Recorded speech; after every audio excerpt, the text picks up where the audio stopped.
Ladies and gentlemen, today we'll be diving into a fascinating and often debated micro topic within the larger narrative of the Battle of Gettysburg, specifically the controversy regarding the exact position and movements of the 2nd United States sharpshooters on day 2, July 2nd, of the battle. As we have discussed in our earlier weeks, we have discussed day 1 and General Ewell's failure to capture the Union right.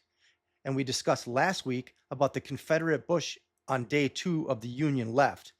We will look at the unit that may or may not have helped turn the tide of the battle. While Gettysburg has been studied exhaustively, and this class goes into very deep dive of that, this particular question continues to generate analysis among historians, battlefield guides, and Civil War researchers. It is a wonderful example about how terrain, memory, and post-war interpretation can complicate historical accuracy. So, as we know, on the second day of the battle, Union General Major General George Meade prepared to defend the high ground surrounding Cemetery Hill, Cemetery Ridge, and the approaches to Culp's and Little Round Top. Confederate Commander Robert E. Lee planned to turn the Union flanks.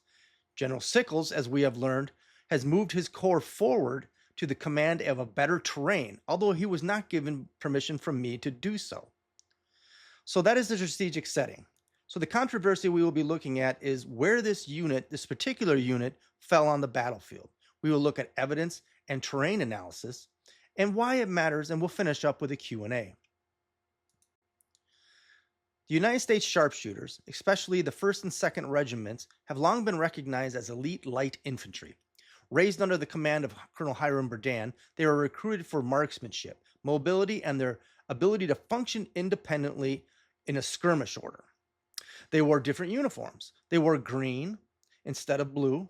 They had rubber buttons on their uniforms so there wouldn't be anything shiny on them. And they generally did not fight as line infantry. However, they were more used as what we would call today scouts. Their role, though, in Gettysburg is questioned significantly. Where they actually deployed on July 2nd remains debated. Their role, obviously, was skirmishing. They helped fill the Army of the Potomac's 3 Corps, and that was Ward's brigade. As we know, looking at the map on the left, the Union was developed into a fishhook. The Confederates, as we learned last week, were going to try to turn the Union left. So if you look here, you could see where Sickles has moved his corps forward.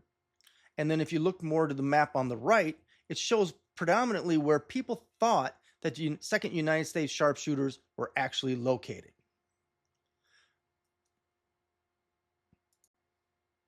So what is this? There's 2 interpretations. Interpretation 1 is that the 2nd United States sharpshooters was located in Pitzer's Woods along the Emmitsburg Road in a forward deployment setting. The sharpshooters advanced west along the Emmitsburg Road into Pitzer's Woods sector, acting as advanced screen of Longstreet's assault, culminating fighting with Vincent's brigade at Little Round Top. So basically, they were pushed forward by Sickles to scout out the enemy. Once General Hood's troops started to come back towards General Sickles, the sharpshooters fell back and formed the leadership. And then as the battle raged and ebbed and flowed through Devil's Den, interpretation 1 says that they then fell into Vincent's brigade, predominantly around the 20th Maine on top of Little Round Top. However, interpretation 2 says that they fought south of Little Round Top, more in front of Big Round Top, and they were in the Sheffley Peach order. They were positioned near the southern slope of the Round Top Plum Run Valley, and they were located along the Slider Farm. So interpretation 1. This one is obviously widely accepted. It's the one that most history books will tell you of, and it is reinforced because there is monuments to the United States sharpshooters that follow this course of action. As you can see from the map on the left, the yellow circle and the arrow indicating where they were. So they were north of the Devil's Den. As Hood's unit would try to turn the flank, they were with General Sickles three corps, and they were pouring fire into the advancing Confederates. If you look to the map on the right, it's a little bit more of a detailed map where you could see the push from Hood's units along the left flank, and you can tell right here with the yellow arrow and the circle approximately where some people have placed the unit. Here's the interpretation number 2. They were near Little Round Top and Sheffley Peach Order. The second, this is basically, it says what Ward's line was linking Barney's 3 Corps advance with the skirmishers, but they were south of Devil's Den, more along the Plum Run Valley. Support for this interpretation derives from unit reports, personal letters, and Ward's defensive position testimony. Terrain analysis of likely fields of fire is consistent with this sharpshooter doctrine that had high cover, had broken rocks, tree line, and elevated ridge pockets. Some post-war maps showing Berdan's skirmishers facing south-southwest rather than west under this interpretation. The sharpshooter had 2 echelons. The forward reconnaissance, and later when they fell back, they would go over Big Round Top and pour fire into the flanks.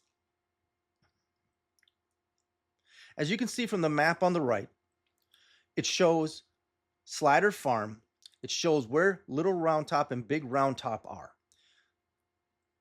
As you can see from the map on the left, the unit was where the yellow and the circle was before they fell back over Big Round Top, as some of the veterans have said.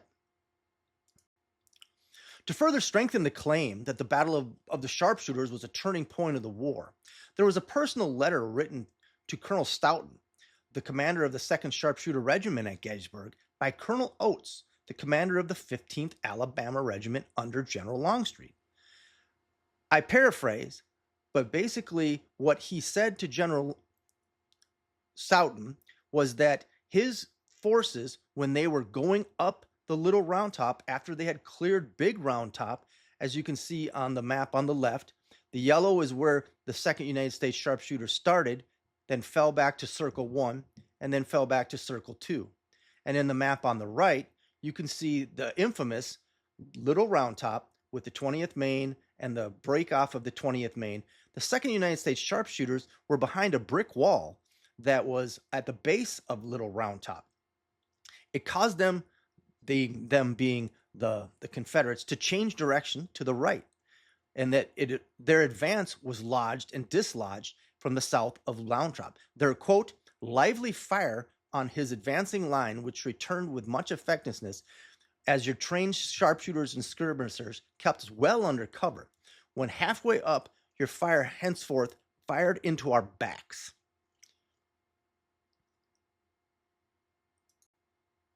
So, why is this some sort of controversy? Well, it just shows us that there's several reasons why it does. There's conflicting veterans' testimony years after the war. So you'll go into soldiers' memories. Soldiers' memories can fade. They can become clouded. Some of these veterans of the battle weren't interviewed until after 1900.